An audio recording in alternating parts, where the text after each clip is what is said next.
I wanted to ask you too about, this is something that as both a broad but also a specific topic for you that I've tried to talk to with people about, and it's really hard to figure out who is who. So and this is a little bit veered off topic of the general thing, but there are so many opportunists popping up in the movement going, oh, hey, I see that platform of yours. I'd sure like to borrow it. And then once they get out of it what they can, they go.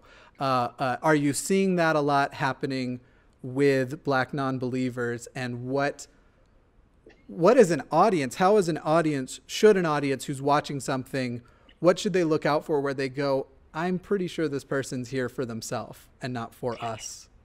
Yes, so I do. I've crafted a talk that I've done a couple of times now called "Everyone Ain't Gonna Make It." Right, I've seen that one. And yeah. So the blatant opportunists are the ones who come in and they only want to share what's important to them.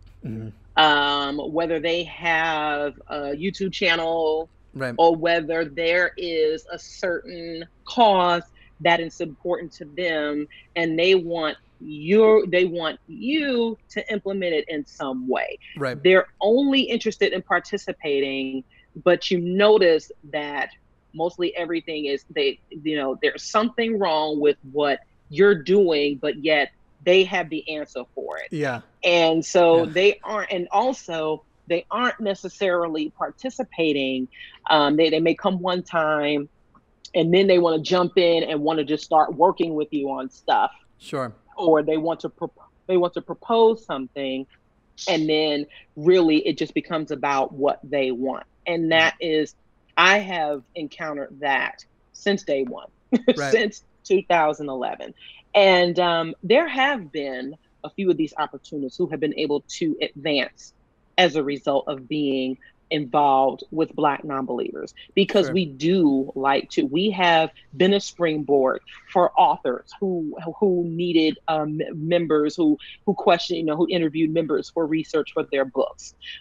We have featured guest speakers to speak with our group. So right. We actually we want to grow that part of the community, because it actually creates evidence as well. Sure. So sure.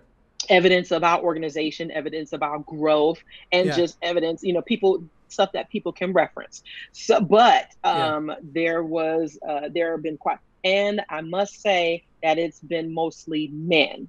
Yeah, it's been mostly men who do this. Yeah, and it's like, it's like, and some of them, it's like, well, first of all, it's like they can't believe that there's a woman at the head of this organization. Sure. And it's like, if we can't be propositioned, then we'll be disrespected. Right. And right. It's like, well, they're just supposed to come and dazzle us with their brilliant ideas and their brilliant things, and then we're just supposed to want to work with them. And the one thing that we've always been careful to do is vet folks. We don't just, even if you say you're Black and atheist, there are a lot of people who carry a lot of baggage with them, whether it is still religiously based, societal based, and stigma based. Yeah. And we encourage people to check themselves and get help for that, because we're not psychiatrists. Right. We cannot totally save you. There are things that you need to do for yourself, and we are glad to help, but you cannot use us. Right. And there are people, and then there are people who have been able to, use our name and get further, but then they turn around and I guess because they didn't get exactly what they wanted, they're like, well, fuck them.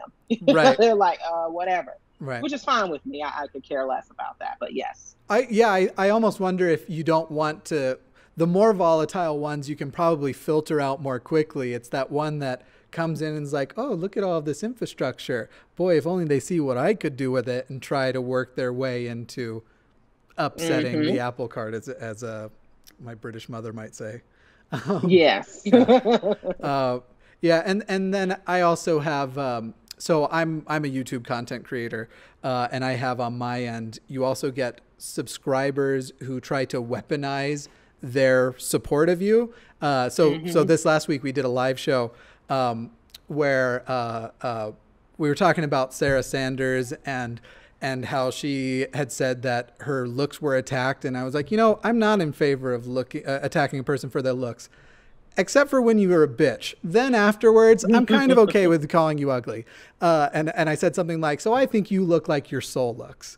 And a person in the thing was like, I'm taking my subscription, or if you do this again, I'm taking away my subscription. I was like, okay, why don't you just take it now then? Because I don't want you. I'm not looking for followers who are like, let me tell you how to run your channel. That sort of thing. So. Yeah, I mean, there's always you know, I understand and I try to be very careful and mindful about what I say and who might, you know, take offense or who might be bothered by it. Right. The thing is that, you know, we can't please everyone. Right. And if someone is truly that bothered with it, then just go ahead and go. Yeah. That's fine. Yeah. that whole situation, the other situation just annoys me too. Like, she didn't attack your look. She said you had a perfect smoky eye. And I work with a lot of models for a living because a lot of my art is photo based.